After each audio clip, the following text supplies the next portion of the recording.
এই যে হিন্দুরা থাকে এরা আমার ভাই, বৌদ্ধরা আমার ভাই, খ্রিস্টানরা আমার ভাই, ইহুদিরা আমার ভাই, তারা দিনই ভাই নয়, তারা মায়ের পেটের ভাই নয়, তারা মানবিক দিক থেকে ভাই। ও মানুষ, আমিও মানুষ। ইসলাম মানুষকে সম্মান করে, চিল্লায় বলো ঠিক কিনা?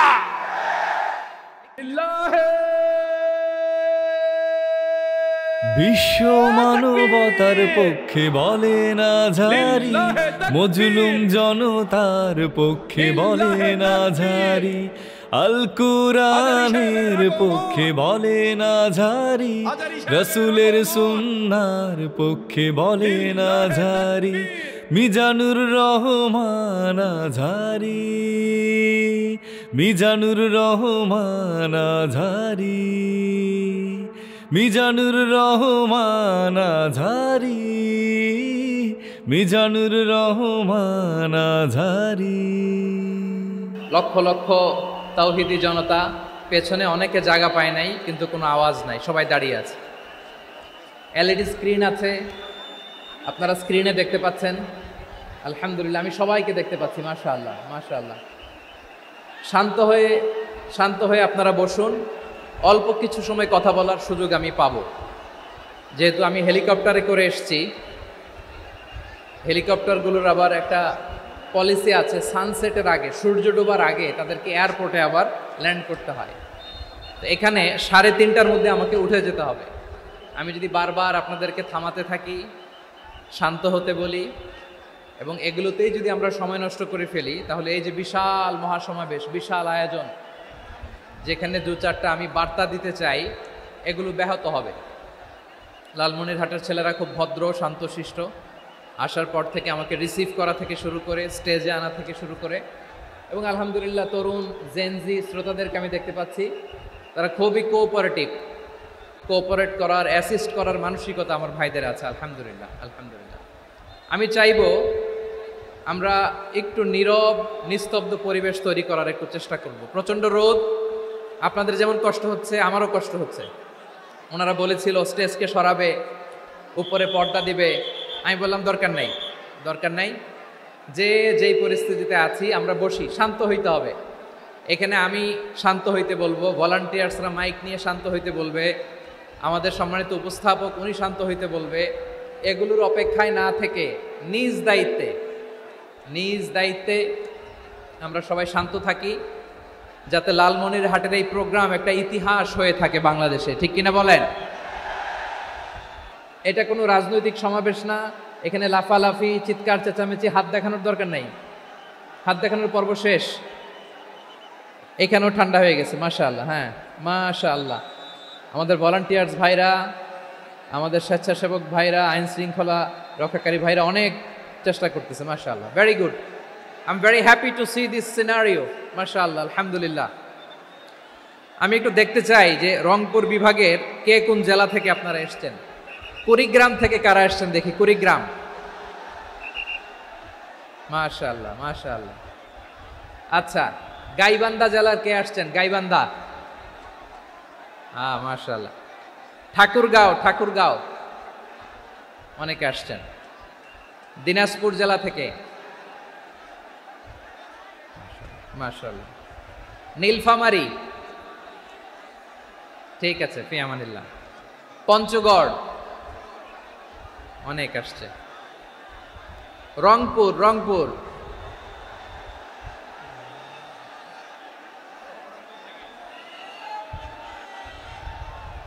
মাশাআল্লাহ, মাশাআল্লাহ, ঠিক আছে। লালমনিরহাটের কারা দেখি? লালমনিরহাট,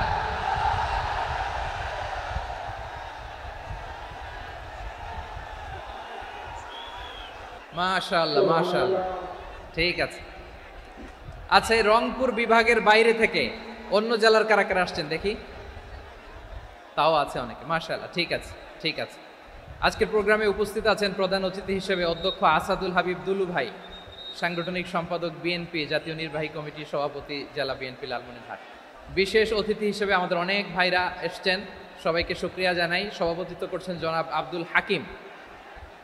আইন শৃঙ্খলা বাহিনী, প্রশাসন, ভলান্টিয়ার্স, শুনেছি আমি প্রায় 5,000 ভলান্টিয়ার্স আপনারা নিয়োগ দিয়েছেন। আলহামদুলিল্লাহ, আলহামদুলিল্লাহ, অনেক গোছালো প্রোগ্রাম। আমার প্রাণ ঢালা ভালোবাসা জানবেন, আমার হৃদয়ের গহীন থেকে ভালোবাসা নেবেন, শুভেচ্ছা জানবেন সবাই। ঠিক আছে, ঠিক আছে। প্রিয় ভাইরা, আমরা আর কাল বিলম্ব না করে মূল আলোচনায় চলে যেতে চাই। আজকে যে টপিকের উপর আমি কথা বলবো, টপিকটা হচ্ছে peaceful coexistence and communal harmony, শান্তিপূর্ণ সহাবস্থান এবং সাম্প্রদায়িক সম্প্রীতি। আমাদের বাংলাদেশে সাম্প্রদায়িক সম্প্রীতি আছে না নাই? আবহমান কাল থেকে আমরা মুসলিম, হিন্দু, বৌদ্ধ, খ্রিস্টান, পাহাড়ি, নৃগোষ্ঠী মিলেমিশে একাকার, আমরা সবাই মিলে বাংলাদেশ। আওয়াজ করে বলেন ঠিক কিনা? আমাদের পারস্পরিক সম্প্রীতি, ভালোবাসা, সৌহার্দ্যপূর্ণ আচরণ, বোঝাপড়া এটা বেশ মজবুত। তবে মাঝে মাঝে আমাদের এই সম্প্রীতির ভেতরে অনেকে ফাটল ধরাতে চায়। আমরা যে সুখে আছি, শান্তিতে আছি, এটা অনেকের ভালো লাগে না, ঠিক কিনা বলেন? আমাদের মধ্যে সাম্প্রদায়িক সম্প্রীতি, সৌহার্দ্যপূর্ণ আচরণ, ভালোবাসা এটা আবহমান কাল ধরে আছে।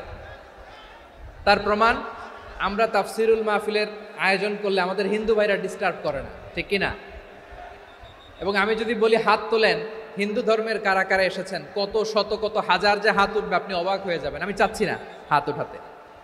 খুলনাতে সর্বশেষ যে আমি প্রোগ্রাম করে গেলাম, সেখানে কয়েকশো হিন্দু ভাই আসছে আমাদের আলোচনা শুনতে, আলহামদুলিল্লাহ। অনেক বৌদ্ধরা আসে, অনেক খ্রিস্টানরা আসে। এবার সফরেও অনেক হিন্দু ভাইরা আমার সাথে দেখা করেছে। তারা বলেছে, হুজুর আমরা আপনার আলোচনা শুনি, আলহামদুলিল্লাহ বলেন। So it's our responsibility to present hour religion to our non Muslim brothers and sisters. আমাদের অমুসলিম ভাই বোনদের কাছে ইসলামের সৌন্দর্য তুলে ধরা এটা আমাদের দায়িত্ব। We all are the ambassador of Islam. আমরা প্রত্যেকে দায়িত্বশীল, আমরা প্রত্যেকে এক একজন ইসলামের অ্যাম্বাসেডর, আলহামদুলিল্লাহ বলেন। এজন্য এমনভাবে দ্য বিউটি অফ ইসলাম, ইসলামের সৌন্দর্য আমাদেরকে ফুটিয়ে তুলতে হবে, যাতে করে নন মুসলিমরা শাহাদা পড়ে, কালিমা পড়ে মুসলমান হয়ে যায়। অনেক নন মুসলিম ভাই বোন আমাদের হাতে শাহাদা পড়ে, কালিমা পড়ে মুসলমান হয়েছে, অনেক। সো আমরা যেন ইসলামের বিউটিটাকে তুলে ধরতে পারি এবং এই যে সম্প্রীতি, এটাকে যেন আমরা অটুট রাখতে পারি। আদতে আদতে বাংলাদেশের ইতিহাস বলে আমাদের দেশে কোনো দাঙ্গা নাই, আছে? লালমনিরহাটের ভাইরা আওয়াজ করে বলেন, আমাদের দেশে হিন্দু মুসলিম দাঙ্গা আছে? আমরা ভাই ভাই, আওয়াজ করে বলুন তো, আমরা কি ভাই ভাই? কিন্তু কিছু দুষ্ট লোক আছে, তারা আমাদের সম্পর্কের মধ্যে ফাটল ধরাতে চায়, ঠিক কিনা বলেন? মাঝে মাঝে ঝগড়া লাগাতে চায়। দেখবেন পত্রপত্রিকায় দেখা যায় বিভিন্ন ধর্মীয় উপাসনালয়গুলোতে হামলা চালানো হয়। এগুলো রাজনৈতিক উদ্দেশ্য প্রণোদিত, এগুলোর সাথে ইসলামের কোনো সম্পর্ক নাই। এজন্য এই দুর্বৃত্তদের ব্যাপারে আমাদের সাবধান থাকতে হবে। আমরা সবসময় যেমনি ঐক্যবদ্ধ, ইউনাইটেড, আমরা যদি এরকম ইউনাইটেড থাকি, এই সমস্ত দুর্বৃত্তদের কালো হাত ভেঙে দিতে আমাদের 1 ঘন্টাও লাগবে না। চিল্লায় বলো ঠিক কিনা? আমরা সংঘবদ্ধ থাকবো।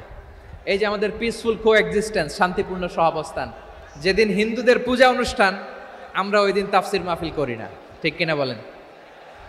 যেদিন আমাদের তাফসিরুল কোরআনের প্রোগ্রাম, ওই দিন আমাদের হিন্দু ভাইরা ডিস্টার্ব করে না, সুবহানাল্লাহ।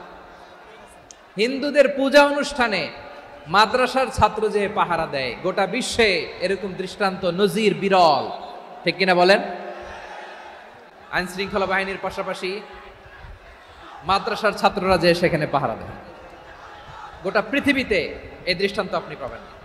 মাদ্রাসার ছাত্ররা, তারা তো কোরআনের ধারক, তারা হাদিসের ধারক, তারা কেন মন্দির পাহারা দিবে? এই সম্প্রীতিকে ধরে রাখার জন্য, এই সৌহার্দ্যকে ধরে রাখার জন্য, আমাদের পারস্পরিক ভালোবাসাকে অটুট রাখার জন্য। আওয়াজ করে বলতে হবে ঠিক কিনা? এখন বলেন, আমাদের এই ভালোবাসা অটুট থাক আমরা চাই কি চাই না? আমরা হিন্দু মুসলিম মিলেমিশে শান্তিপূর্ণ সহাবস্থান, সাম্প্রদায়িক সম্প্রীতি, লালমনিরহাটের ভাইয়ের আওয়াজ করে বলুন, এই সাম্প্রদায়িক সম্প্রীতি আমরা চাই কি চাই না? আল্লাহ এই দেশকে তুমি বরকতময় করো, বাংলাদেশকে তুমি শান্তিময় করো। আওয়াজ করে সবাই বলেন আমিন। প্রিয় ভাইরা, আমি বলেছিলাম আমার আলোচনার বিষয় হচ্ছে শান্তিপূর্ণ সহাবস্থান, সাম্প্রদায়িক সম্প্রীতি। আমরা দেখব ইসলাম আমাদেরকে কি কি দিক নির্দেশনা দেয়। কান দুটো আমার দিকে করে রাখেন, আমি এখনো উঠে যাব, হাত মারায় লাভ নাই, আমি উঠে যাব। তাকায় থাকো আর কান খাড়া, আওয়াজ হবে না। হ্যাঁ, মাশাআল্লাহ মাশাআল্লাহ, ঠিক আছে। আমরা দেখবো যে রাসূল সাল্লাল্লাহু আলাইহি ওয়াসাল্লাম এই পিসফুল কোএক্সিস্টেন্সের জন্য আমাদের কি শিখিয়েছেন, কি কি গাইডলাইন দিয়েছেন। আমরা 1 2 3 4 করে এগুলো আপনাদের সাথে শেয়ার করব। আমি আপনাদের খেদমতে সূরাতুল আনআমের 108 নম্বর আয়াত তেলাওয়াত করেছি। এখানে আল্লাহ রাব্বুল ইজ্জা ওয়াল জালাল তিনি ইরশাদ করছেন, ওয়ালা তাসুবুল্লাযীনা ইয়াদউনা মিন দুনিল্লাহি ফায়াসুবুল্লাহা আদওয়াম বিগাইরি ইলম কাযালিকা যায়্যান্না লিকুল্লি উম্মাতিন আমালাহুম সুম্মা ইলা রাব্বিহিম মারজিউহুম ফায়ুনাব্বিউহুম বিমা কানু ইয়ামালুন। রব্বুল আলামিন বলেন, গোলাম ও আমার ইমানদার বান্দারা, শোনো শোনো, লা তাসুবুল্লাযীনা ইয়াদউনা মিন দুনিল্লাহ ফায়াসুবুল্লাহা আদওয়াম বিগাইরি ইলম। আল্লাহ বলেন, ও বিশ্বাসীরা শোনো, যারা আল্লাহকে বেছে রেখে দেব দেবীর পূজা করে, অন্য উপাস্যের পূজা করে, তাদেরকে ডাকে, ওই দেবতাদেরকে তোমরা গালি দিও না। যদি ওই দেবতাদেরকে গালি দাও তাহলে ভুলবশত, শত্রুতাবশত তারা তোমাদের রব আল্লাহকে গালি দেবে, ঠিক কি না? তোমরা যদি তাদের দেবতাদের গালি দাও, ওরা রেগে তোমার আল্লাহরে গালি দিবে। রব্বুল আলামিন বলেন, খবরদার বিশ্বাসীরা, আল্লাহ ছাড়া যারা অন্যান্য উপাস্যদেরকে ডাকে, দেবতাদেরকে ডাকে, তাদেরকে তোমরা গালি দিও না। ওই সমস্ত দেবতাদেরকে যদি তোমরা গালি দাও তাহলে তারা আল্লাহকে গালি দিবে, ঠিক কিনা বলেন? আমরা দেবতাদের গালি দিলে ওরা আল্লাহকে গালি দিবে। রব্বুল আলামিন বলেন, খবরদার দেবতাদেরকে গালি দিও না, তাহলে ওরা তোমার রব আল্লাহরে গালি দেবে। প্রতিটি জাতির জন্য তাদের কাজকে আমি আল্লাহ সুশোভিত করে রেখেছি, তারা সবাই একদিন আমার কাছেই ফিরে আসবে। এরপর আমি রব্বুল আলামিন তাদের আমলনামা তাদেরকে জানিয়ে দেব। সুবহানাল্লাহ পড়ে। অন্য ধর্মের দেবতাদেরকে যে গালি দেওয়া যাবে না, এই আদেশটা কার? আরো জোরে বলুন, কার? গালি দিবেন কোন দেবতাকে? দিবেন? যদি দেন তাহলে ওরা আল্লাহরে গালি দিবে, তাহলে আল্লাহরে গালি খাওয়াইলো কে? আপনি, ঠিক কিনা বলেন? আমি আল্লাহকে গালি খাওয়ানোর কারণ হলাম, কারণ আমি যদি গালি না দিতাম ওরা আমার রবকে গালি দিত না। আওয়াজ করে বলেন, ঠিক কিনা? তাহলে প্রিয় ভাইয়েরা, ইসলাম আমাদেরকে শিখায়, সূরাতুল আনআমের 108 নম্বর আয়াত থেকে আমরা বুঝলাম, কোনো ধর্মকে ছোট করা যাবে না। অন্য ধর্মকে ছোট করা মানে ইসলামকে ছোট করা। অন্য ধর্মের দেবতাকে গালি দেওয়া মানে আল্লাহকে গালি খাওয়ানো। আওয়াজ করে বলেন, ঠিক কিনা? খবরদার, এটা করা যাবে না। আর অন্য ধর্মের দেবতাকে যদি আপনি গালি দেন, ওরা ইসলাম থেকে দূরে সরে যাবে। যাও ইসলামের প্রতি আকৃষ্ট হয়েছিল আর কোনোদিন ইসলামের ধারে কাছে আসবে না। আওয়াজ করে বলেন, ঠিক কিনা? গালি দিব না, বরং ইসলামের beauty, the beauty of Islam, ইসলামের সৌন্দর্যকে আমরা তুলে ধরব। আমরা যদি বিশ্বনবী সাল্লাল্লাহু আলাইহি ওয়াসাল্লামের জীবনের দিকে তাকাই, তাহলে আমি দেখব বিষ্ণু ইসা ইসলাম মক্কাতে কিংবা মদিনাতে অন্য ধর্মের লোকদের সাথে খুব পিসফুলি লাইফ লিড করেছেন। হোক মুশরিক, হোক খ্রিস্টান, হোক ইহুদি, বিশ্বনবী সবার সাথে মিলেমিশে ছিলেন। আলহামদুলিল্লাহ বলেন। ইসলাম হচ্ছে পিসফুল রিলিজিয়ান। অন্য ধর্মের প্রতি সহনশীলতার সবক ইসলাম আমাদেরকে দেয়। কিন্তু প্রতিটি মুসলিমের এটা মনে রাখতে হবে, আল্লাহর কাছে পছন্দনীয়, গ্রহণযোগ্য ধর্ম, জীবনাদর্শ একটি, সেটা হচ্ছে ইসলাম। আওয়াজ করে বলেন, সেটা কি? লালমনিরহাটের ভাইয়েরা আওয়াজ করে বলুন, আল্লাহর কাছে মনোনীত ধর্ম একটি, সেটা কি?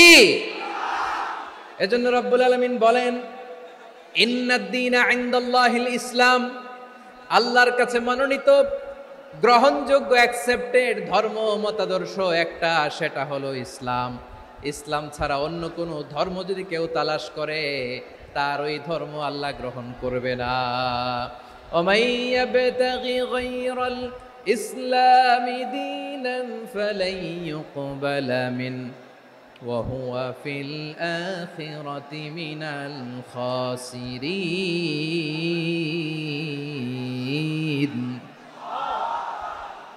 Whoever seek anything except Islam, that won't be accepted from him, and he will be loser in the day of judgment. কিয়ামতের দিন ইসলাম ছাড়া কেউ যদি অন্য কোনো ধর্ম তালাশ করেছে দুনিয়াতে, তার এই মতাদর্শ গ্রহণ করা হবে না, and he will be loser.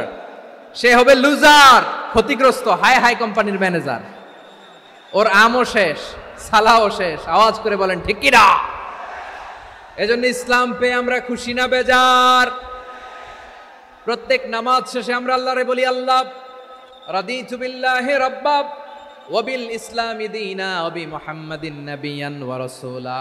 ও আল্লাহ, তোমারে রব হিসেবে পেয়ে আমরা খুশি। ও আল্লাহ, ইসলামকে ধর্ম হিসেবে পেয়ে আমরা খুশি। বিশ্বনবীকে আমাদের রাসূল পেয়ে আমরা খুশি। ঠিক কিনা বলেন? ইসলাম ছাড়া অন্য কোনো ধর্ম আমরা গ্রহণ করব না। ঠিক কিনা বলেন? আল্লাহর কাছে অ্যাকসেপ্টেড রিলিজিয়ান একটা, সেটা ইসলাম। তো বিশ্বনবী সাল্লাল্লাহু আলাইহি ওয়াসাল্লাম মক্কাতে কিংবা মদিনাতে খুব পিসফুলি এক্সিস্ট করেছেন, যে কোনো ধর্মের সাথে মিলেমিশে চলেছেন। তার প্রমাণ আমরা যদি রাসূল সাল্লাল্লাহু আলাইহি ওয়াসাল্লামের বায়োগ্রাফির দিকে তাকাই, তাহলে দেখব তিনি মুশরিকদের সাথে পিস ট্রিটি করেছেন, শান্তি চুক্তি, পিস ট্রিটি, পিস এগ্রিমেন্ট। আপনারা হুদাইবিয়ার সন্ধির নাম শুনেছেন? আমার লালমনিরহাটের কলিজার টুকরা ভাইয়েরা, হুদাইবিয়ার সন্ধির নাম আপনারা শোনেন নাই? ৬ষ্ঠ হিজরিতে বিষ্ণু ঈসা ইসলাম মুশরিকদের সাথে এই ট্রিটি করেছেন, চুক্তি। কাদের সাথে? মুশরিকদের সাথে। আমরা তো মুসলমান বসতে পারি না।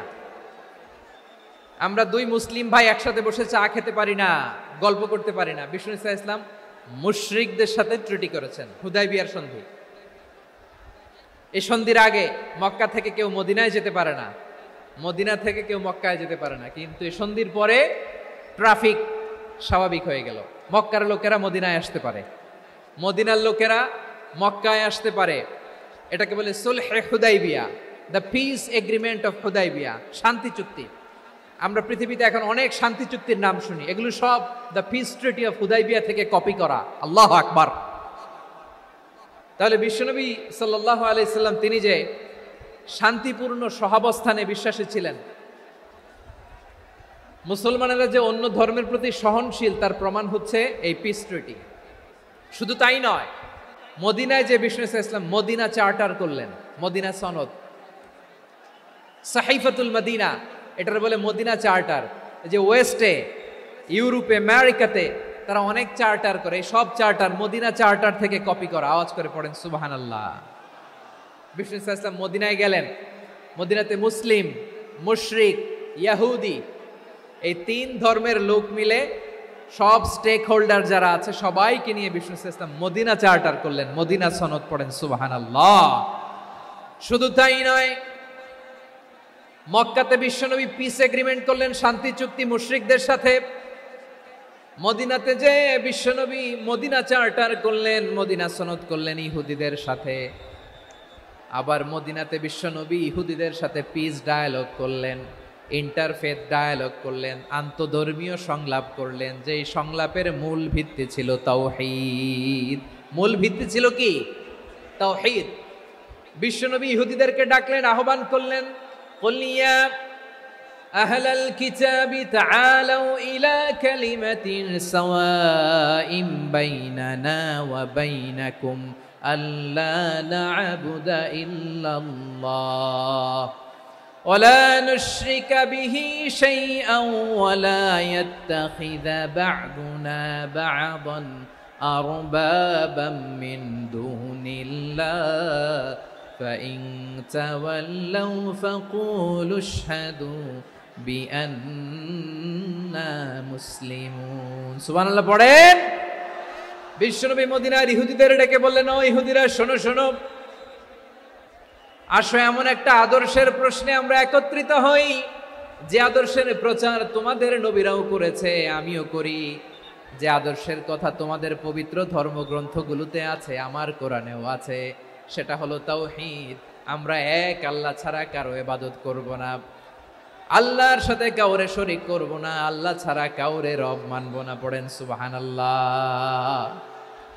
তাহলে আমার প্রিয় লালমনিরহাটের ভাইরা, মদিনাতে যে তিনি মদিনা চার্টার করলেন, মদিনা সনদ, পিস ডায়ালগ করলেন, শান্তির সংলাপ, ইন্টারফেথ ডায়ালগ করলেন, আন্তধর্মীয় সংলাপ, যার ভিত্তি ছিল তাওহীদ। সুবহানাল্লাহ পড়েন। তাহলে অন্য ধর্মের প্রতি সব সময় ইসলাম সহনশীল, টলারেন্স। যদি আপনি দেখতে চান ইসলামের নবী বিশ্ব নবীর দিকে তাকান, ঠিক কিনা বলেন?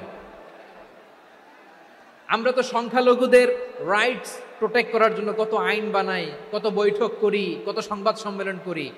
বিষ্ণু সাল্লাল্লাহু আলাইহি ওয়াসাল্লাম সংখ্যালঘুদের রাইটসের ব্যাপারে, অধিকারের ব্যাপারে যে কথা বলেছেন, শুনলে আপনি অবাক হয়ে যাবেন।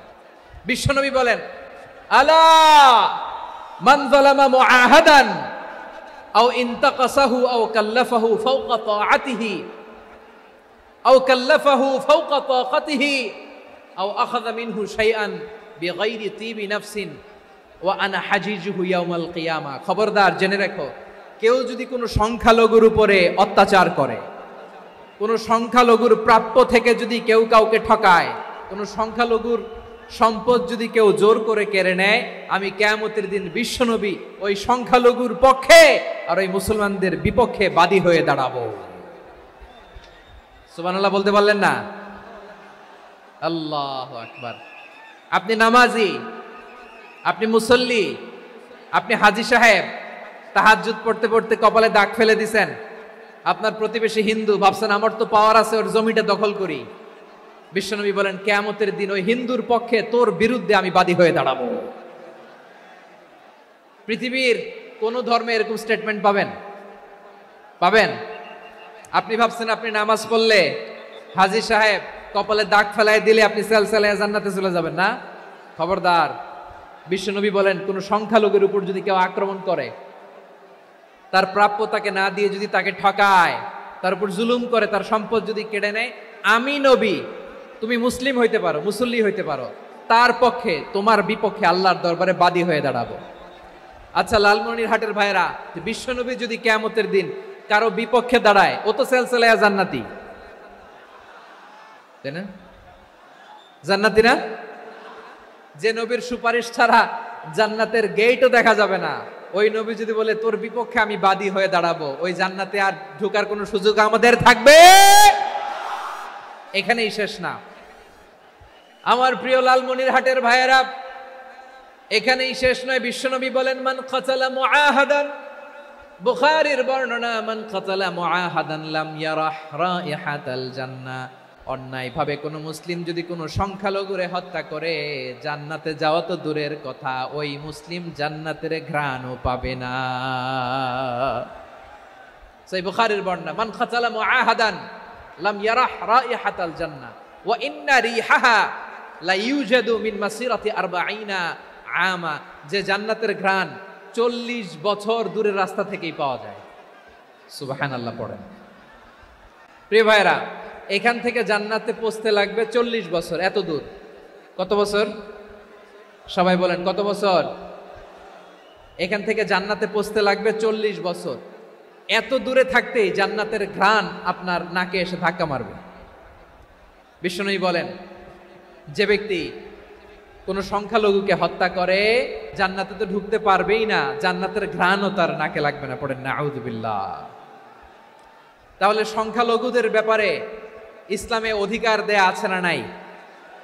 লালমনিরহাটের ভাইয়ের আওয়াজ করে বলেন, আমার সংখ্যালঘু হিন্দু ভাইদের রাইটস, অধিকার আমাদের ইসলামে প্রোটেক্টেড আছে না নাই? এখানেই শেষ না। বিষ্ণু ইসলাম আপনার অমুসলিম প্রতিবেশীর সাথে ভালো আচরণ করতে বলেছে। আমাদের হয় না এটা মুসলিম পাড়া, ওটা বৌদ্ধ পাড়া, হয় না? অনেক সময় হয় না এটা আমাদের মুসলিম পাড়া, ওইটা হিন্দু পাড়া, এরকম আছে না নাই? লালমনিরহাটে নাই না? আছে? হিন্দু যদি আপনার প্রতিবেশী হয় কি করবেন? ওর কষ্ট দিবেন নাকি? কেন? ও তো হিন্দু, ও তো আমার আল্লাহরে ডাকে না, ওরা কষ্ট দিলে জায়েজ হবে না? খবরদার। বিষ্ণু ইসলাম বলেন, মান কানা ইউমিনু বিল্লাহ ওয়াল ইয়াউমিল আখির ফালিউকরিম জারাহ। যে আল্লাহ বিশ্বাস করে আর আখিরাতে বিশ্বাস করে, সেজন্য প্রতিবেশীর সাথে ভালো আচরণ করে। সুবহানাল্লাহ। কলিজা জুড়ায় যায় না আমার নবীর কথাগুলো শুনলে? যে আল্লাহ বিশ্বাস করে, যে আখিরাতে বিশ্বাস করে, সেজন্য প্রতিবেশীর সাথে ভালো আচরণ করে। এখানে বলছে মুসলিম প্রতিবেশী বলছে, নামাজি প্রতিবেশী বলছে, আল্লাহওয়ালা প্রতিবেশী বলছে না। প্রতিবেশী আস্তিক হোক নাস্তিক হোক, প্রতিবেশী মুমিন হোক মুশরিক হোক, প্রতিবেশী হইলেই তার সাথে ভালো আচরণের দরকার আছে না নাই? আমার প্রিয় লালমনিরহাটের ভাইয়েরা, বিষ্ণু ইসা ইসলাম ওনার ইহুদি প্রতিবেশীদের দেখাশোনা করতেন। আওয়াজ না শোনা যাক, আমারও তো দেখা যায়, তাকায় থাকেন, তাকায় থাকলে সওয়াব হবে।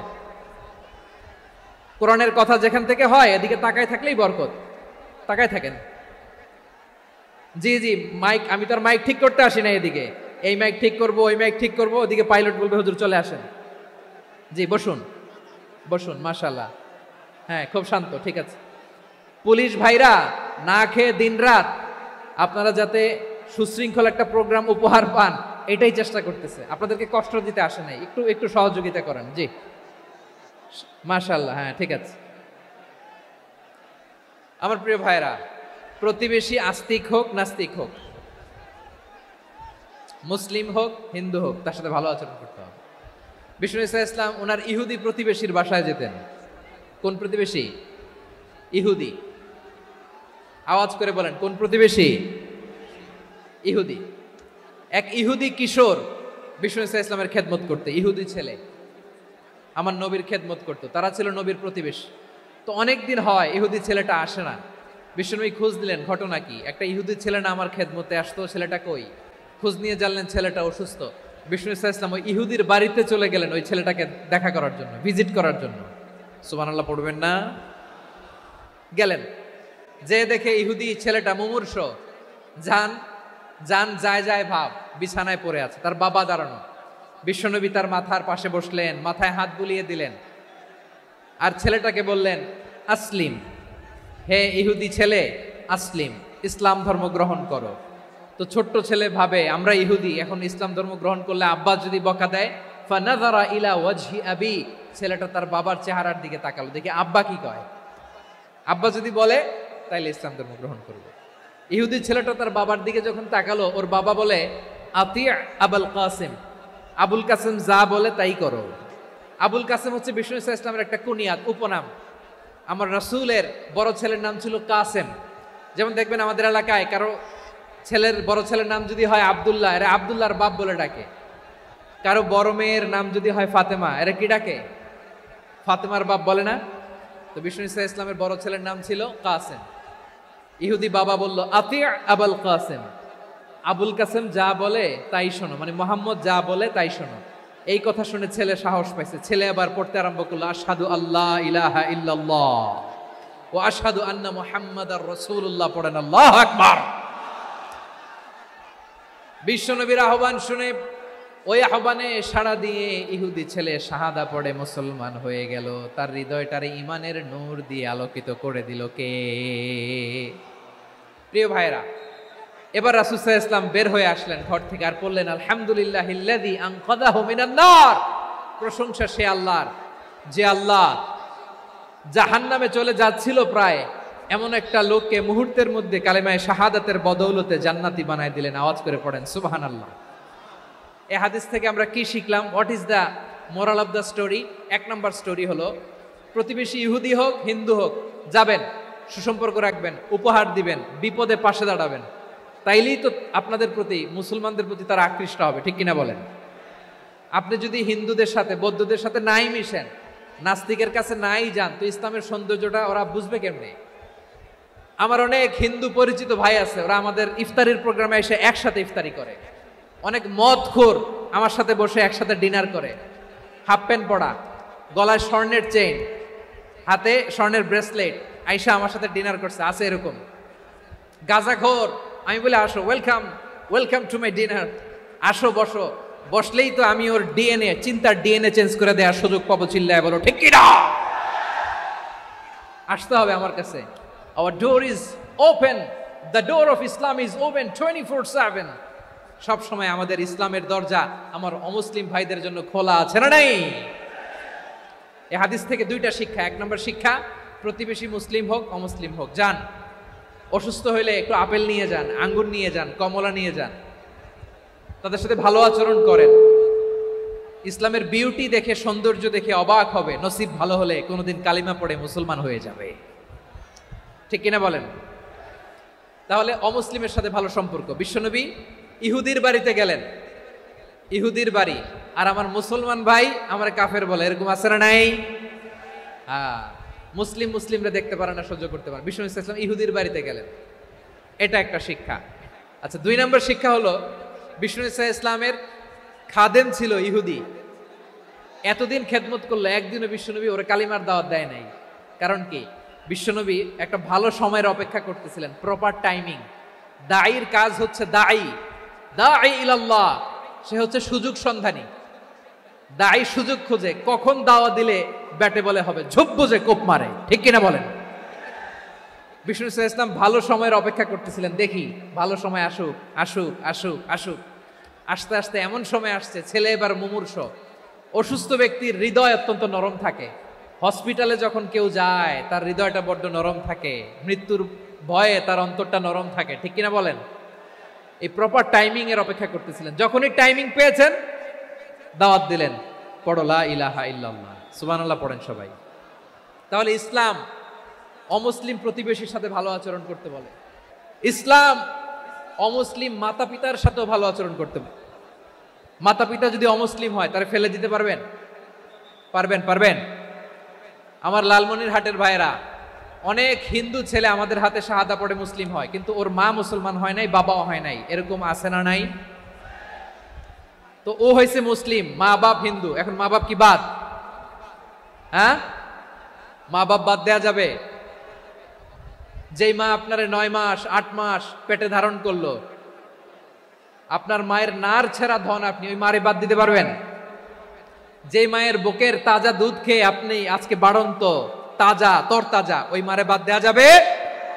মায়ের এক ধারে দুধের দাম, কাটিয়া গায়ের চাম, পাপোশ বানাইলে ঋণের শোধ হবে না, এমন দরদি ভাবে কেউ হবে না আমার মাহা গো, ঠিক কিনা? মাকে তো বাদ দেয়া যায় না। وَقَضَى رَبُّكَ أَلَّا تَعْبُدُوا إِلَّا إِيَّاهُ وَبِالْوَالِدَيْنِ إِحْسَانًا। আল্লাহ বলে অবধারিত 2টা ভার্ডিক্ট তোমাদের জন্য, এক আল্লাহর ইবাদত করবা আর মা বাবার প্রতি ইহসান করবা। আদেশটা কার? মা বাবার প্রতি ইহসান করতে হবে। আমার মা হিন্দু হোক ভালো আচরণ করতে হবে, বৌদ্ধ হোক ভালো আচরণ করতে হবে। আমার যে সমস্ত হিন্দু ভাইয়েরা মুসলিম হয়েছ, তোমাদের মা বাবা এখনো মুসলমান হয় নাই, তাদের সাথে ভালো আচরণ করতে হবে। খেদমত নিজে করতে হবে অথবা খেদমতের ব্যবস্থা করাই দিতে হবে। মান্থলি যে খরচ লাগে এটা দিতে হবে। আরে তুমি এখন মুসলিম, তোমার মা বাবা হিন্দু, এখনই তো সুযোগ ইসলামের সৌন্দর্য দেখানো। এখন মা বাবা যদি দেখে আরে এটা হিন্দু থাকতে তো বদমাইশ ছিল, বেয়াদব ছিল, কি এমন ধর্ম সে গ্রহণ করলো যেটা গ্রহণের সাথে সাথে সে পাল্টে গেল? কি এমন ধর্ম সে গ্রহণ করেছে যেটা তার জীবনকে আলোকিত করে দিয়েছে? নসিব ভালো হইলে তারাও কালিমা পড়ে মুসলমান হয়ে যাবে। বিষ্ণু ইসলামের স্ত্রীর নাম ছিল আয়েশা রাদিয়াল্লাহু তাআলা আনহা, আবু বকর রাদিয়াল্লাহু তাআলা আনহুর মেয়ে। আবু বকর রাদিয়াল্লাহু তাআলা আনহুর আরেক মেয়ের নাম হচ্ছে আসমা। কি নাম? দুজনই আবু বকর রাদিয়াল্লাহু তাআলা আনহুর মেয়ে, আসমা আর আয়েশা। নাম দুইটা কেমন লাগে? আসমা নামটা কেমন লাগে? আয়েশা নামটা কেমন লাগে? লালমনিরহাটে অনাগত যদি কন্যা সন্তান হয়, যদি মনে চায় আসমা রেখে দিতে পারবেন, যদি মনে চায় আয়েশা রেখে দিয়েন। দেশে বিদেশে এয়ারপোর্টে রাস্তা ঘাটে শুধু বলে হুজুর একটা নাম দেন, আমার ছেলের একটা নাম দেন, মেয়ের একটা নাম দেন। তো আমার মনে আছে যশোরের 8 দিনের মাহফিলে আমি 1-2টা নাম দিয়েছিলাম। আজকে লালমনিরহাটের এই প্রোগ্রামে কন্যা সন্তান যদি হয় 2টা নাম দিলাম, আসমা কিংবা আয়েশা। ইনশাআল্লাহ পড়েন। দুজন বোন, এক মায়ের না, বাবা এক মা দুইজন। আয়েশা রাদিয়াল্লাহু তাআলা আনহার মায়ের নাম উম্মে রুমান, আর আসমা রাদিয়াল্লাহু তাআলা আনহার মায়ের নাম কুতাইলা বিনতে আব্দুল উজ্জা। আবু বকর রাদিয়াল্লাহু তাআলা আনহু 4টা বিয়ে করেছিলেন। তো একই ঘটনা ঘটেছে এই ফ্যামিলিতে। আসমা ইসলাম ধর্ম গ্রহণ করে মুসলিমা, কিন্তু তার মা কুতাইলা মুশরিকা। আওয়াজ করে বুঝে থাকলে বলেন, আসমার মা মুশরিকা। তার মানে মেয়ে মুসলিম, মা অমুসলিম। ভেজাল আছে না নাই? কিন্তু কুতাইলা আর ধৈর্য ধারণ করতে পারে না। নার ছেড়া ধন, কলিজার টুকরা ধন, কলিজার টুকরা সন্তান আসমারে দেখতে বড্ড মন চায়। সাইয়েদনা আসমা রাদিয়াল্লাহু তাআলা আনহা মক্কা থেকে হিজরত করে মদিনায় চলে গেলেন হুদাইবিয়ার পর। যখন মক্কা মদিনার ট্রাফিক স্বাভাবিক হলো, মক্কার লোক মদিনায় যায়, মদিনার লোক মক্কায় আসে। কোচাইলা কলিজার টুকরা সন্তান আসমারে দেখার জন্য কিছু উপহার নিয়ে বিশাল মরুপথ পাড়ি দিয়ে মক্কা থেকে মদিনায় যায়। সুবহানাল্লাহ বলেন। এখন মা আসছে মেয়ের সাথে দেখা করতে, মেয়ে তো আর দেখা দেয় না। মেয়ে ভাবছে আমার মা তো মুশরিকা, অপবিত্রা, তার সাথে কি দেখা দেয়া যাবে? বিশ্বনবীর দরবারে চলে গেলেন। সুবহানাল্লাহ বলেন। কি সৌভাগ্যবান ছিল তারা, মাসলা জানার দরকার হলেই নবীর দরবারে চলে যেত। ঘরে বউয়ের সাথে ঝগড়া হলে নবীর দরবারে চলে যেত। অনেক সাহাবী বলে আমার পেটে ক্ষুধা লাগলো আমি নবীর কাছে চলে যেতাম, কারণ নবীর চেহারার দিকে তাকালেই আমার পেটের ক্ষুধা মিটে যেত। সাইয়েদনা আসমা রাদিয়াল্লাহু তাআলা আনহা বিশ্বনবীর কাছে চলে গেলেন, যে বললেন ইয়া রাসূলুল্লাহ ইয়া হাবিবাল্লাহ ইন্না উম্মি কাদিমাতুন ইলাইয়া ওয়া হিয়া রাগিবা। আমার মা মক্কা থেকে অনেক দূর মরুর পথ পাড়ি দিয়ে উপহার সামগ্রী নিয়ে মদিনায় আমার সাথে দেখা করতে এসেছে গো নবী। আমার জানতে বড্ড ইচ্ছে হয় আমি আমার মুশরিকা মায়ের সাথে একটু দেখা করতে পারবো কিনা। আফা আসিলুহা, আগে যেমনি আমি আমার মায়ের সাথে ভালো আচরণ করতাম, যেমনি আমি আমার মায়ের সাথে সদাচরণ করতাম গো নবী, এখন আমি মুসলিমা মা মুশরিকা, এখনো কি আগের মতো সদাচরণ করতে পারবো নাকি? বিশ্বনবী বললেন নাম সিলিহা, হ্যাঁ রে আসমা, অবশ্যই অবশ্যই, আগে ঠিক যেমন তুমি তোমার মায়ের সাথে ভালো আচরণ করতে এখনো তেমনি আগের মতো ভালো আচরণ করবা। আওয়াজ করে পড়েন সুবহানাল্লাহ। কি ইসলাম আমরা পেয়েছি, কত ব্রড মাইন্ডেড আমাদের ইসলাম, কত ওপেন মাইন্ডেড ইসলাম, কত ওপেন আপ করতে পারে, চিন্তা করতে পারেন। বিষ্ণু বললেন হ্যাঁ অবশ্যই, নাম সুলিহা, আগে যেমনি ভালো আচরণ করছো আসমা এখন ওইরকমই করো, পারলে আরো বাড়ায় করো। সুবহানাল্লাহ বলেন।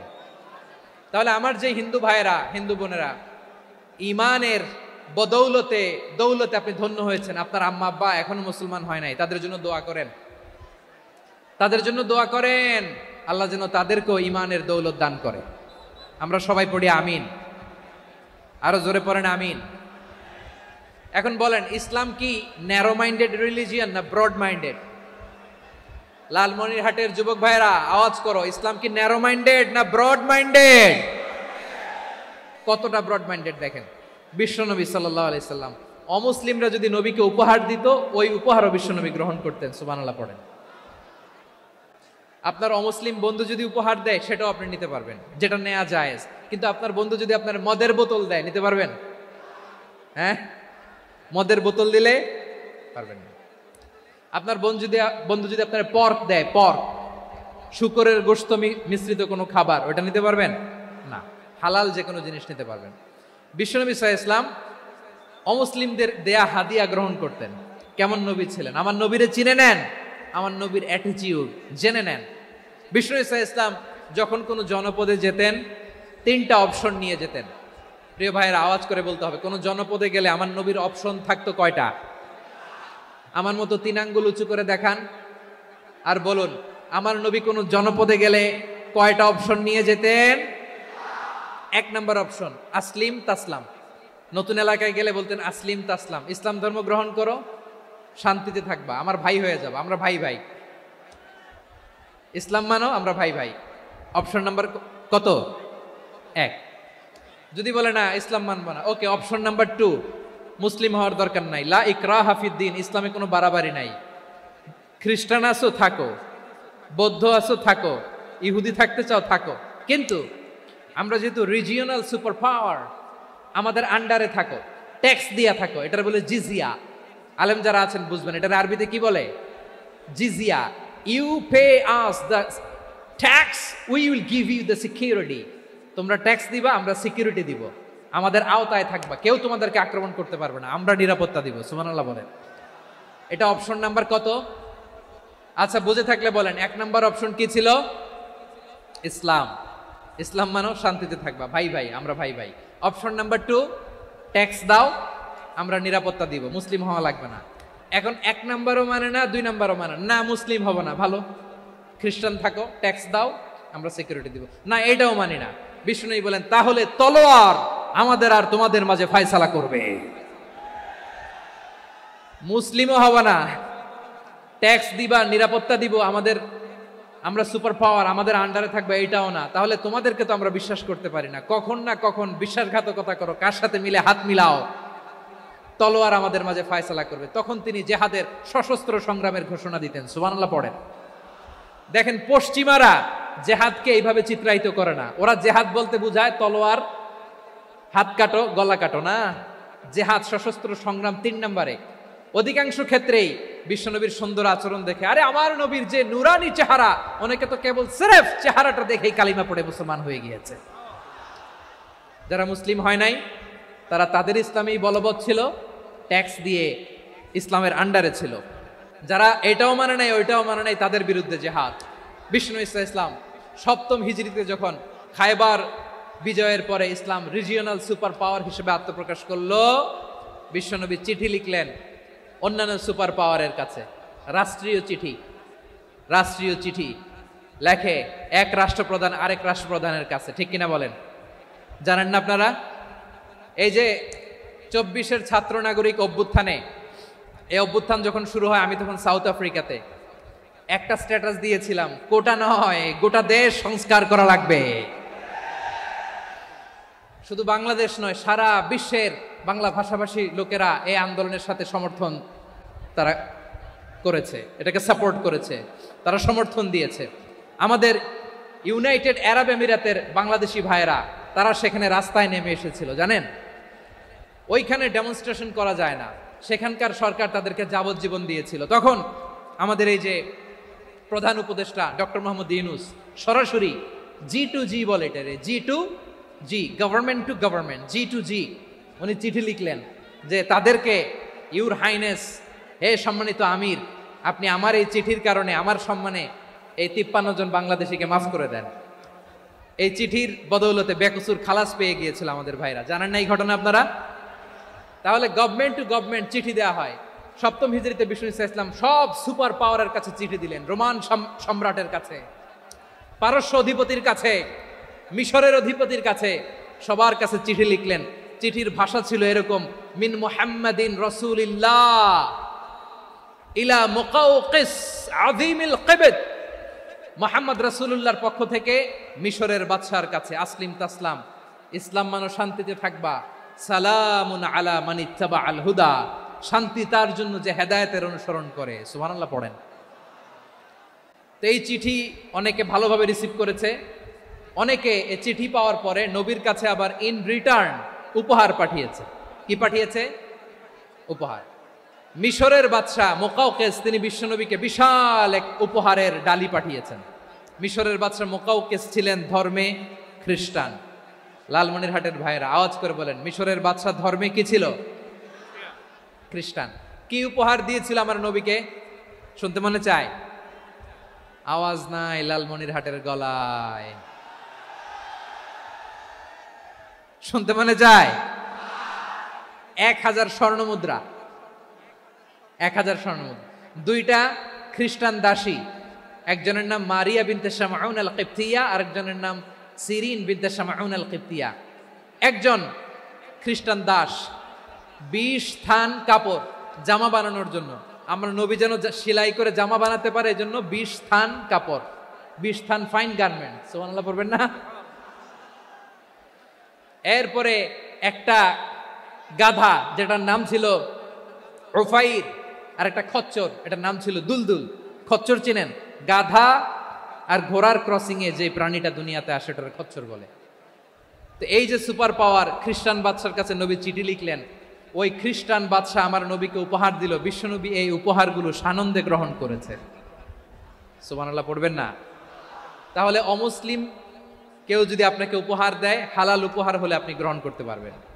অনুরূপভাবে পারস্যের বাদশা, রোম সম্রাট বিশ্বনবীকে উপহার পাঠিয়েছেন, আমার নবী সবগুলো উপহার গিফট গ্রহণ করেছেন। সুবহানাল্লাহ বলেন। তাহলে প্রিয় লালমনিরহাট আওয়াজ করে বলুন, ইসলাম কি ন্যারো মাইন্ডেড রিলিজিয়ন না ব্রড মাইন্ডেড? আম্মাজান আয়েশার কাছে মাসালা জানতে চায় মেয়েরা, হে আম্মাজান, অগ্নি উপাসকেরা তাদের ঈদের দিন নওরোজের সময় আমাদেরকে পাখি দেয়, নেওয়া যাবে? উনি বললেন, ওরা জবাই করে দিলে নেওয়া যাবে না, কিন্তু ওরা যদি ফলমূল এরকম খাবার দেয় এগুলো নেওয়া যাবে। তার মানে অমুসলিমদের দেয়া উপহার এটা গ্রহণ করা যায়। সুবহানাল্লাহ বলেন। শুধু তাই নয়, বিষ্ণু ঈসা ইসলাম অমুসলিমদের সাথে আর্থিক লেনদেনও করেছেন, ফিনান্সিয়াল ডিলিং করেছেন। অমুসলিমদের সাথে প্রয়োজনে আপনি ফিনান্সিয়াল ডিলিং করতে পারবেন। আমরা প্রায় দেখি বাজারের মিষ্টির দোকানগুলো আমার হিন্দু ভাইদের, তারপরে যে বারবার সব চুল কাটে যে নাপিত, অধিকাংশ নাপিতের দোকানে কারা? আমার হিন্দু ভাইরা। তা আপনি চুল কাটতে পারবেন কিনা বলেন? পারবেন। তার দোকান থেকে দই মিষ্টি কিনতে পারবেন কিনা? হ্যাঁ, আমার মুসলিম ভাইয়ের দোকান থাকলে ওইটারে আমি বেশি প্রায়োরিটি দিব, ঠিক কিনা? কিন্তু যদি তাদের সার্ভিস নিতে চান, প্রোডাক্ট নিতে চান, পারবেন। তার দলিল সহিহ বুখারী, আম্মা জান আয়েশা রাদিয়াল্লাহু তাআলা আনহা বলেন, ইশতারা রাসূলুল্লাহ সাল্লাল্লাহু আলাইহি ওয়াসাল্লাম মিন ইয়াহুদিয়িন তুআমান ওয়া রাহানাহু দিরআহু মিন হাদিদ। রাসূল সাল্লাল্লাহু আলাইহি ওয়াসাল্লাম এক ইহুদির কাছ থেকে, কার কাছ থেকে? সবাই বলে নাই, কার কাছ থেকে? আমার নবী, পেয়ারা নবী এক ইহুদির কাছ থেকে জব কিনেছিল, জব, বার্লি, যেটা দিয়ে রুটি বানায়। ওই জবের দাম দেওয়া টাকা পয়সা নবীর কাছে ছিল না, ফলে নবী ওনার একটা পোশাককে মর্গেজ রেখেছিলেন, মর্গেজ, বন্ধক, যে এখন এটার দাম দিতে পারবো না, কয়েক কেজি বার্লি নিয়ে যাই আর বন্ধক হিসেবে আমার জামাটা রেখে গেলাম, যেই দিন দাম দিব ওই দিন জামাটা ছুটায় নিয়ে যাব। সুবহানাল্লাহ পড়বেন না? বাকিতে নিছিলেন, বাকিতে। দিরআহু মিন হাদিদ, লোহার তৈরি বর্ম, মানে যুদ্ধের পোশাক, লোহা দিয়ে বানানো। বিষ্ণুনবী বললেন, কয়েক কেজি জব দাও, টাকাটা পরে দিব, এখন টাকা নাই, বন্ধক হিসেবে, মর্গেজ হিসেবে আমার জামা রেখে গেলাম, যখন টাকা দিব জামা ছুটায় নিব। আওয়াজ করে বলতে হবে সুবহানাল্লাহ। এ থেকে বোঝা গেল অমুসলিমদের সাথে ফিনান্সিয়াল ডিলিং করা যায়, অর্থনৈতিক লেনদেন করা যায়, কেনাবেচা করা যায়, প্রোডাক্ট কেনা যায়। এমনকি আমাদের মসজিদে নববীতে বারান্দায় আপনার একটা অটোমেটিক ফ্লাইং আমব্রেলা দেখছেন?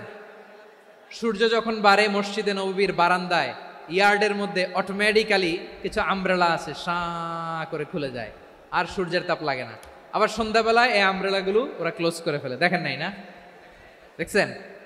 এই মসজিদে নববীকে সর্বোচ্চ উন্নত মানের কনস্ট্রাকশন ইনফ্রাস্ট্রাকচারে ডেভেলপ করার জন্য কর্তৃপক্ষ কিছু অমুসলিম ইঞ্জিনিয়ারের, ডিজাইনারের সহায়তা নিয়েছিল। সুবহানাল্লাহ বলেন। কোন দলিলের ভিত্তিতে? এই দলিলের ভিত্তিতে যে বিষ্ণু ঈসা ইসলাম অমুসলিমদের সাথেও লেনদেন করেছেন। আওয়াজ করে বলতে হবে আল্লাহু আকবার। শুধু তাই নয়, ইন কেস অফ ইমার্জেন্সি, প্রয়োজনে ইসলামের খাতিরে, ইসলামকে সামনের দিকে এগিয়ে নিয়ে যাওয়ার জন্য অমুসলিমদের সাপোর্ট নেওয়া জায়েজ আছে। সুবহানাল্লাহ বলেন। অমুসলিমদের সাপোর্ট নেয়া, তাদের থেকে অর্থ নেয়া, পলিটিক্যাল সাপোর্ট, পলিটিক্যাল অ্যাসাইলাম নেওয়া জায়েজ আছে। আমাদের অনেক বিশ্ববরেণ্য দায়ীরা আমেরিকায় অস্থায়ীভাবে অ্যাসাইলাম নিয়ে থাকে, নিজের দেশে গেলে ফাঁসিতে ঝুলাই দিবে। যুগ যুগ ধরে দায়ীদের উপরে এরকম অত্যাচার আর নির্যাতন আছে না নাই? মিশরের অনেক দায়ীরা পাশ্চাত্যে যেয়ে থাকে, এই যে তারা পলিটিক্যাল অ্যাসাইলাম নিয়ে থাকে, রাজনৈতিক আশ্রয়ে, এটা জায়েজ আছে না? এটা যে জায়েজ আছে তার প্রমাণ স্বয়ং বিশ্বনবী সাল্লাল্লাহু আলাইহি ওয়াসাল্লাম পলিটিক্যাল সাপোর্ট নিয়েছিলেন অমুসলিমদের কাছ থেকে। সুবহানাল্লাহ বলেন। খুব মজাদার একটা ঘটনা, শুনবেন?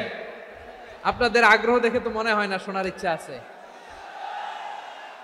আছে আছে আমার ভাইরা, বিশ্বনবীর বয়স তখন প্রায় 51 বছর। কত বছর?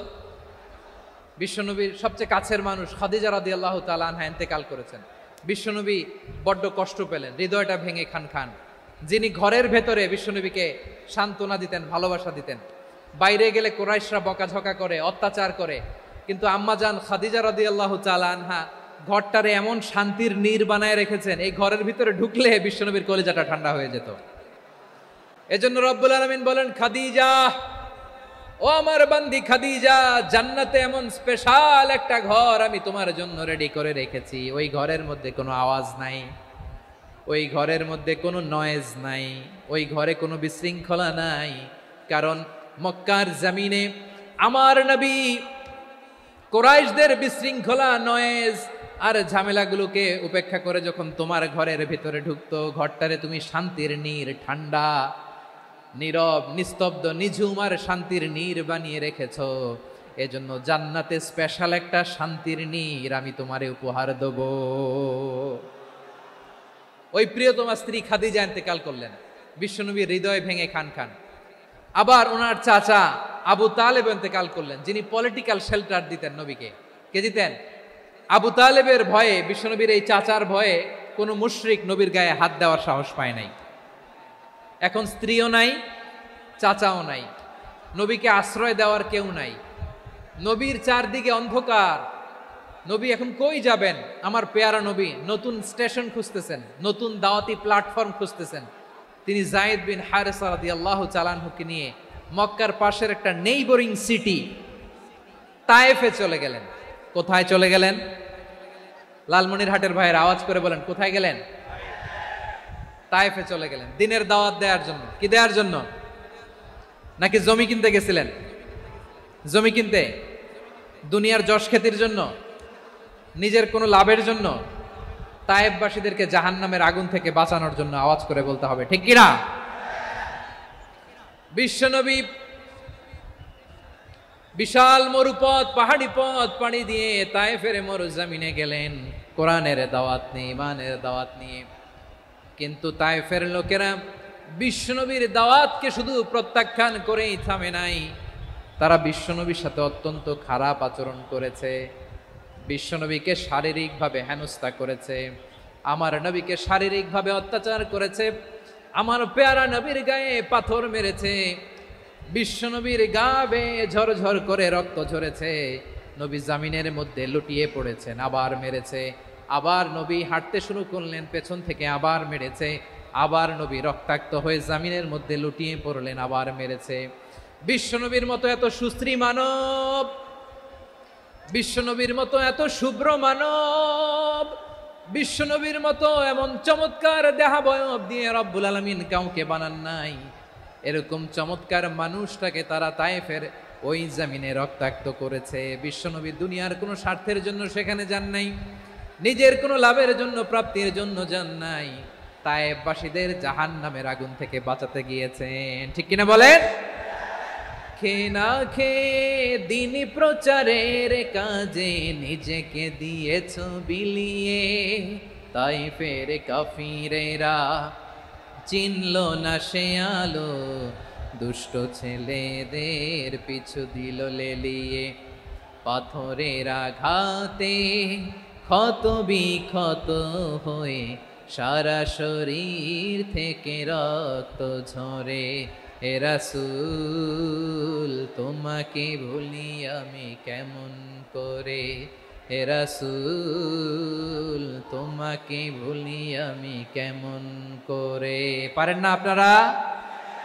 ধরুন আমার সাথে, হাজার ব্যথা বেদনার পরে ফিরে আসনি তুমি আপন ঘরে, দিনের আলো তুমি ছড়িয়ে দিতে চলে গেলে মদিনায় মক্কা ছেড়ে। হে রাসূল তোমাকে ভুলি আমি কেমন করে, হে রাসূল তোমাকে ভুলি আমি কেমন করে। ঠিক কিনা বলেন? প্রিয় ভাইরা, তায়েফের ছেলেরা নবীকে রক্তাক্ত করলো। আমার নবী কই যাবে? কই যাবে? মক্কায় জায়গা নাই, তায়েফে জায়গা নাই। তায়েফ থেকে ভারাক্রান্ত মন নিয়ে আমার নবী মক্কায় ফিরে আসলেন। বিশ্ব নবী মক্কায় ঢুকতে পারেন না। মক্কার মরুভূমির দিকে তাকিয়ে, উপত্যকার দিকে তাকিয়ে বিশ্বনবী ধা ধা করে কাঁদেন, ঝরঝর করে। নবীর চেহারা মোবারক থেকে চোখের পানিগুলো বেয়ে বেয়ে পড়ে। আমার জন্মস্থান, আমার শৈশব, কৈশোর, যৌবন কেটেছে এই মক্কায়, আমার এলাকায় আমি ঢুকতে পারি না। বিশ্বনবী মক্কার অনতি দূরে দাঁড়িয়ে জায়েদকে পাঠালেন, জায়েদ যাও দেখো কেউ আমাকে সাপোর্ট করার মতো আছে কিনা, যাও অমুকের কাছে যাও। জায়েদ গেলেন, তারাও প্রত্যাখ্যান করে ফিরিয়ে দেয়। বিশ্বনবী বললেন যাও অমুক লোকের কাছে যাও, তিনিও প্রত্যাখ্যান করে ফিরিয়ে দিলেন। কেউ বিশ্বনবীকে আশ্রয় দিতে রাজি হয় না। নিজ জন্মভূমিতে বিতাড়িত বিশ্বনবী সর্বশেষ বিশ্বনবী বললেন, যাও মুতঈম ইবনে আদির ঘরে যাও। মুতঈম ইবনে আদি মুশরিক, তার কাছে যাও। গেলেন, মুতঈম ইবনে আদি রাজি হয়ে গেল। সুবহানাল্লাহ বলেন। দেখেন, অনেক বিপদের সময়ও আমি নিজে সাক্ষী, সামাজিকভাবে রাজনৈতিকভাবে কত ঝঞ্ঝা, কত ষড়যন্ত্র, কত কনস্পাইরেসি পাড়ি দিয়ে আমাদেরকে সামনে এগিয়ে যেতে হয়। এই শত্রুদের ভেতরেও একজনকে দাঁড় করিয়ে দেয় যে আল্লাহর কোরআনের জন্য রেডি হয়ে যায়। পড়েন সুবহানাল্লাহ। মুতঈম ইবনে আদি, আল্লাহ তার মনকে নরম করে দিলেন। মুতঈম বলে, মুহাম্মদ আমি তোমাকে আশ্রয় দিব। তার দুই ছেলেকে পাঠালেন, যাও খোলা তলোয়ার নিয়ে, স্কর্ট দিয়ে, গার্ড অফ অনার দিয়ে মোহাম্মদকে মক্কায় ঢুকাও, আর বলো আমি আমান দেব। আমান কি দিব? আমান মানে সিকিউরিটি, নিরাপত্তা। সিকিউরিটি ছাড়া, আমান দেওয়া ছাড়া কেউ থাকতে পারতো না মক্কায়। দুই ছেলে বিষ্ণু ইসা ইসলামকে নিয়ে আসলো। নবী কাবার চারদিকে তাওয়াফ করলেন, নামাজ পড়লেন। আবু জাহেল, উতবা, শাইবা, ওয়ালিদ ইবনে মুগীরা সবাই দেখে, কেউ কিছু করতে পারে না। কারণ মুতঈম ইবনে আদি ঘোষণা দিয়েছেন, আমি মুহাম্মদকে আমান দিয়েছি, মুহাম্মদের গায়ে যেন কেউ স্পর্শ না করে। আওয়াজ করে পড়েন সুবহানাল্লাহ। নবীর এই বিপদকালে মুহূর্তে মুতঈমের হৃদয়টারে নরম করে দিল কে? আচ্ছা, লালমনিরহাটের ভাইয়েরা বলেন, এই মুতঈম কি মুসলিম ছিল না মুশরিক? সবাই বলতে হবে, মুসলিম না মুশরিক? তাহলে মুশরিকের কাছ থেকে নবী পলিটিক্যাল অ্যাসাইলাম, আধুনিক রাষ্ট্রবিজ্ঞানের ভাষায় পলিটিক্যাল অ্যাসাইলাম, যেটাকে বলে রাজনৈতিক আশ্রয়, ওনার আমান বা নিরাপত্তার এই ঘোষণায় তিনি মক্কায় ঢুকলেন। যতদিন নিরাপত্তা ছিল ছিলেন। মুতঈম যখন মারা গেল, বিষ্ণু ইসা ইসলাম হিজরত করে মদিনায় চলে গেলেন। সুবহানাল্লাহ। কিন্তু মুতঈম যে বিশ্বনবীর উপকার করছে, এটা বিশ্বনবী ভুলে নাই। আমাদের অনেকে আছে, উপকার করার পরে আর খেয়াল থাকে না, খাওয়ার পরে গলা দিয়ে নামলে আর খেয়াল থাকে না। এরকম আছে না নাই? আমার নবী ভুলে নাই। বদরের প্রান্তরে 70 জন কাফেরকে যখন বন্দী করে বিশ্বনবীর সামনে হাঁটু গেড়ে দাঁড় করানো হলো, বসানো হলো, 70 জন কাফের। কয়জন? বিশ্বনবী তাদের দিকে তাকিয়ে বললেন, সহিহ বুখারীর বর্ণনা, লাউ কানাল মুতঈম ইবনে আদি হাইয়ান সুম্মা কাল্লামানি হাউলাই নাতনা লা তারাকতুহুম লাহু। বদরের প্রান্তরে 70 জন বন্দী কাফিরের দিকে তাকিয়ে আমার নবী বললেন, আজকে মুতঈম ইবনে আদি যদি বেঁচে থাকতো আর তোমাদের 70 জনের ব্যাপারে যদি মুতঈম এক বাক্যে একটা সুপারিশ করত, তার সম্মানে আজকে তোদের সবাইরে আমি মাফ করে দিতাম। সুবহানাল্লাহ নাই? বিশ্বনবী মুতঈমের এই সাহায্যের কথা বলে নাই। 70 জন মুশরিক হাঁটু গেড়ে বসা, নবী চাইলে এখনই এক্সিকিউশন অর্ডার দিতে পারে। তিনি বললেন, আজকে যদি মুতঈম বেঁচে থাকতো আর মুতঈম যদি তোদের জন্য সুপারিশ করতে, এই আবর্জনাগুলোর ব্যাপারে সুপারিশ করতে, আমি মুহূর্তেই তোদেরকে এমনি মাফ করে দিতাম। এবার বলেন, ইসলাম কি ন্যারো মাইন্ডেড না ব্রড মাইন্ডেড? শুধু তাই নয়, যাকে যে সম্মান দেয়ার আমার নবী দিতেন, হোক আস্তিক হোক নাস্তিক, হোক মুসলিম হোক অমুসলিম। বিষ্ণু ইসা ইসলাম যখন রোমান সম্রাটের কাছে চিঠি লিখেছেন, আমার প্রিয় লালমনিরহাটের ভাইরা, অল্প কয়েক মিনিট কয়েকটা জরুরি কথা বলবো, এদিকে তাকান, এদিকে। রোমান সম্রাটের কাছে বিশ্বনবী যখন চিঠি লিখলেন মিন মুহাম্মদ রাসূলিল্লাহ ইলা হিরাকলা আযীমির রোম, মুহাম্মদের পক্ষ থেকে হিরাক্লিয়াসের কাছে, যিনি হচ্ছেন আযীমির রোম। এটা নবী নিজ থেকে বানায় লিখছেন, অতিরিক্ত সম্মান দিয়ে। কোন রাষ্ট্রপ্রধান যখন আসে, তাদেরকে আমরা কি বলি জানেন? তার নামের শেষে HE এটা লিখতে হয়, H.E. মানে হিজ এক্সেলেন্সি। কি লেখে? হিজ এক্সেলেন্টি, অথবা ইউর হাইনেস, ইউর ম্যাজেস্টি। দেখেন, বিশ্বনবী সাল্লাল্লাহু আলাইহি ওয়াসাল্লাম সব নবীদেরও নবী। তিনি একজন মুশরিক খ্রিস্টান সম্রাট, রোমান সম্রাটের কাছে চিঠি লিখতে যেয়ে লিখতেছে, ইলা হিরাকলা আযীমির রোম, হিরাক্লিয়াসের কাছে আমার চিঠি, যিনি রোমের আযীম, হিজ হাইনেস, মানে রোমের অনেক সম্মানিত এক বাহাদুর। আওয়াজ করে বলেন সুবহানাল্লাহ। তার মানে যাকে যে সম্মান দেয়ার, এটা বিশ্বনবী দিতেন। এমনকি যেই ইহুদিরা ভালো ছিল, এই ইহুদিদেরও প্রশংসা করেছেন বিশ্বনবী মুহাম্মদুর রাসূলুল্লাহ সাল্লাল্লাহু আলাইহি ওয়াসাল্লাম। এক ইহুদির প্রশংসা করেছেন বিশ্বনবী। ইহুদির কার? আমি তো আমার ভাইয়ের প্রশংসা করি না, আমি তো এক আলেম আরেক আলেমরে স্পেস দেই না, আমি তো এক দায়ী আরেক দায়ীর সাথে বসতে চাই না। আমার নবী ইহুদির প্রশংসা করে। কার প্রশংসা? ওই ইহুদির নাম ছিল মুখাইরেক, সিরাত গ্রন্থ ঘাটলে পাবেন। তিনি বলেছেন মুখাইরেক খাইরু ইয়াহুদ, মুখাইরেক is the best of the Jews, জুইশদের মধ্যে সে সবচেয়ে ভালো। কেন প্রশংসা করলেন তার? এর কারণ মদিনা চার্টারে কথা ছিল সব ধর্মের মুসলিম, মুশরিক, ইহুদিরা মিলে মদিনাকে রক্ষা করবে। কিন্তু তৃতীয় হিজরিতে যখন উহুদের যুদ্ধ শুরু হলো, সবার কথা ছিল যেই আক্রমণ করে আমরা মদিনাকে বাঁচাবো। কোন শহরকে বাঁচাবো?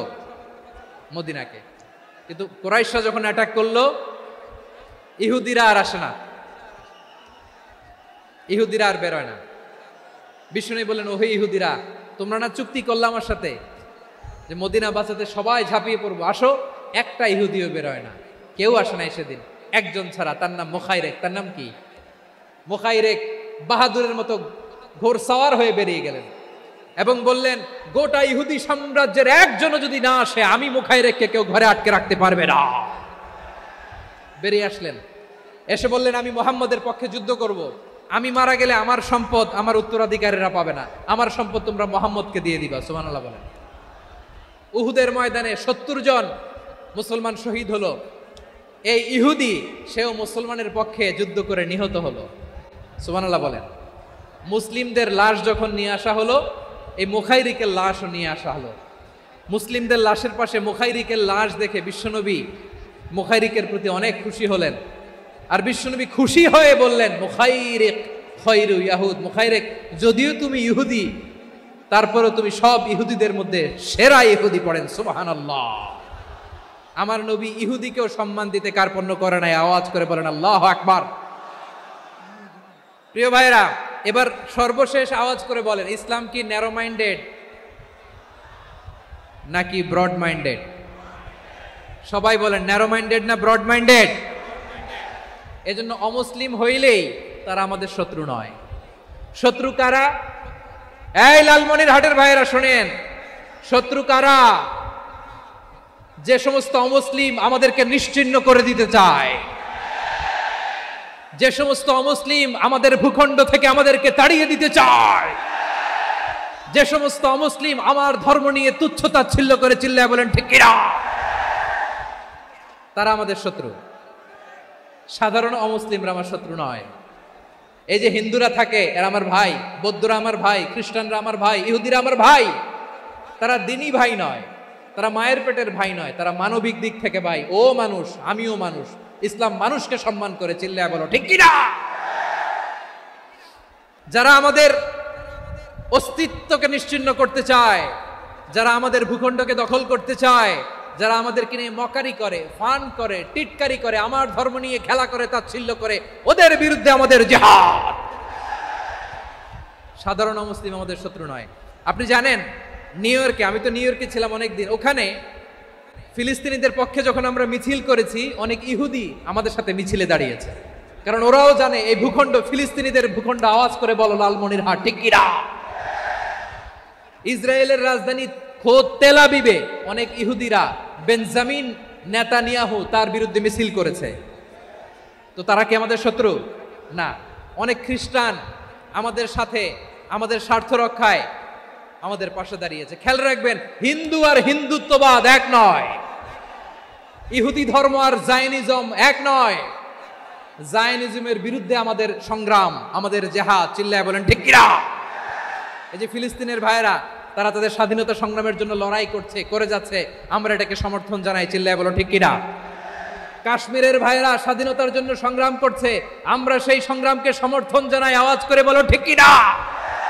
যারাই আমাদের ইসলামকে নিশ্চিহ্ন করতে চায়, তাদের বিরুদ্ধে আমাদের সংগ্রাম। আওয়াজ করে বলতে হবে ঠিক কিনা।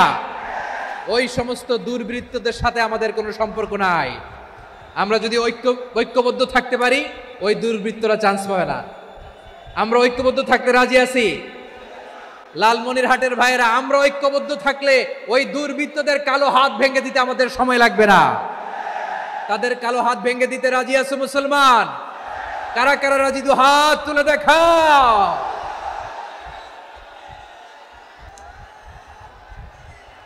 আমার প্রাণ প্রিয় লালমনিরহাটের ভাইয়েরা, শত্রু কাফের আর অশত্রু কাফেরের মধ্যে পার্থক্য আছে না নাই? আবু তালেব মুশরিক, আবু জাহেল মুশরিক, কিন্তু দুই মুশরিকে পার্থক্য আছে না নাই? আবু তালেব নবীর চাচা মুশরিক, মারা গিয়েছে মুশরিক অবস্থায়, কিন্তু আজীবন আমার নবীকে আগলে রেখেছে, আমার নবীকে সাপোর্ট করেছে, ভালোবেসেছে। আবু জাহেল মুশরিক, মারা গিয়েছে মুশরিক হিসেবে, আজীবন আমার নবীর বিরুদ্ধাচারণ করেছে। আবু জাহেলের শক্তি, সামর্থ্য, স্ট্র্যাটেজি, প্ল্যান সব আমার নবীর বিরুদ্ধে ছিল। এই আবু জাহেলের কারণে একটা দিন শান্তিতে আমার নবী মক্কায় ঘুমাতে পারে নাই। চিল্লায় বলেন ঠিক কিনা? এজন্য রব্বুল আলামিন বলেন, লা ইয়ানহাকুমুল্লাহু আনিল্লাযীনা লাম ইউকাতিলুকুম ফিদ-দীনি ওয়া লাম ইখরিজুকুম মিন দিয়ারিকুম আন তাবাররুহুম ওয়া তুকসিতু ইলাইহিম ইন্নাল্লাহা ইউহিব্বুল মুকসিতিন।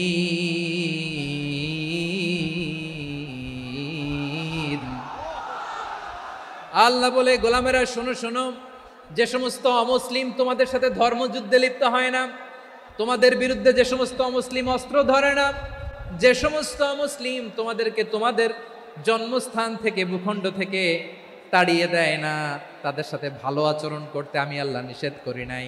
তাদের সাথে সদাচরণে কোনো নিষেধাজ্ঞা নাই, বরং তাদের সাথে সদাচরণ করো, এটাই আমি আল্লাহ চাই।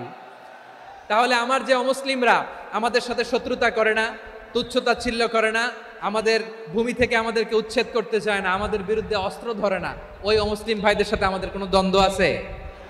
কোনো বিরোধ আছে? বরং আছে ভালোবাসা। বরং আছে কি? এই ভালোবাসা দিয়ে আমরা বিশ্ব জয় করব। রাজি আছো মুসলমান? আমাদের পুঁজি ভালোবাসা। আমাদের পুঁজি কি? এবার আওয়াজ করে বলেন, আমার এই পুরো আলোচনা থেকে the religious coexistence, peaceful coexistence, শান্তিপূর্ণ সহাবস্থান, কমিউনাল হারমোনি, এই সাম্প্রদায়িক সম্প্রীতি, এই আলোচনা থেকে কি বুঝলেন? ইসলাম কি ন্যারো মাইন্ডেড না ব্রড মাইন্ডেড? এই ব্রড মাইন্ডেড হৃদয় নিয়ে, ভালোবাসা দিয়ে আমরা বিশ্ব জয় করতে চাই। রাজি আছেন? আল্লাহ কবুল করুক। আমরা সবাই পড়ি আমিন। লালমনিরহাটের জেলা স্টেডিয়ামে আমার প্রিয় মায়েরা, বোনেরা, আপনাদের জন্য একটা হাদিস বলে শেষ করব। বিশ্বনবী বলেন, আমার মায়েরা খেয়াল করে শুনুন, বিশ্বনবী আপনাদের উদ্দেশ্য করে বলেন, আল মারআতু ইযা সাল্লাত খামসাহা ওয়া সামাত শাহরাহা হাফিজাত ফুরুজাহা আতাআত বা'লাহা ফালতাদখুল মিন আইয়ি আবওয়াবিল জান্নাতি শাআত। বিশ্বনবী বলেন, ও রমণীরা, ও নারীরা, যে সমস্ত নারী এই 4টা কাজ করবে, এই 4টা কাজের গ্যারান্টি দিবে, তাদেরকে জান্নাতের 8টা দরজার গ্যারান্টি দেয়া হবে। কি 4টা কাজ? 1 নম্বর, আল মারআতু ইযা সাল্লাত খামসাহা, যে নারী 5 ওয়াক্ত নামাজ পড়ে। কি করে? জেলা স্টেডিয়ামে অবস্থানরত আমার নারীরা, বোনেরা, বিশ্বনবী আপনাদেরকে 4টা কাজের কথা বলেছেন, খুব বেশি না। 4টা করলে 8 জান্নাতের দরজা সব খোলা। কোনটা দিয়ে যাবেন? যেটা দিয়ে মনে চায়। 1 নম্বর 5 ওয়াক্ত নামাজ। আমার বোনেরা জোহরের নামাজ পড়তে পড়তে এটা আসরে নিয়ে যায়, আসর পড়তে পড়তে এটা মাগরিবে নিয়ে যায়। এরকম আসরা নাই? লালমনিরহাটে হয়তো নাই। আমার বোনেরা এটা করবেন না। ইন্নাস সালাতা কানাত আলাল মুমিনিনা কিতাবাম মাওকুতা, সময় মতো পড়বেন। সামাত শাহরা, রমাদানের রোজাগুলো রাখবেন। হাফিজাত ফুরুজাহা, যে নারী তার চরিত্রকে হেফাজত করে, তার প্রাইভেট হেফাজত করে, তার লজ্জাস্থান হেফাজত করে। ও মায়েরা, আপনার এই গর্ভ যে কত দামি আপনি জানেন না। আপনার এই গর্ভ থেকে জন্মাবে আগামী সালাহুদ্দিন আল আইয়ুবী। আপনার গর্ভ থেকেই জন্মাবে ইমাম আল মাহদি আল মুনতাজার। আপনার পেট থেকে জন্মাবে আবু সাইদের মতো বীর সৈনিক। আপনার পেট থেকে জন্মাবে মুগ্ধের মতো বীর মুজাহিদ। আপনি জানেন না কে আসবে আপনার পেট থেকে। সময়টাকে কাজে লাগান, ইসলামকে বুঝেন, মানেন, আমাদের ইসলামিক লেকচারগুলো শোনেন। আমরা যে বার্তাগুলো, ইনস্ট্রাকশনগুলো, দিক নির্দেশনাগুলো আপনাদের খেদমতে রাখি, এগুলো মেনে চলুন। আপনিই পারেন আপনার ঘরটাকে জান্নাতের টুকরা বানাতে। একটা family, it's a very big institution and you are the MD, the managing director of this institution. চিল্লায় বলেন ঠিক কিনা? চাইলেই পারেন ঘরটারে জান্নাতের টুকরা বানাতে। 5 ওয়াক্ত সালাত, রমাদানের রোজা, নিজের চরিত্রের হেফাজত, ও আতাআত বা'লাহা, স্বামীর আনুগত্য। এটাতে অনেকে ভুল করে থাকে। হায় রে আমার বোনেরা, স্বামীর আনুগত্যকে এটা নিজের অপমান মনে করবেন না। আপনার স্বামী আপনার সবচেয়ে বড় গার্ডিয়ান, তিনি আপনার সবচেয়ে ভালো চায়। নারী কখনো গার্ডিয়ানশিপের বাইরে থাকতে পারে না।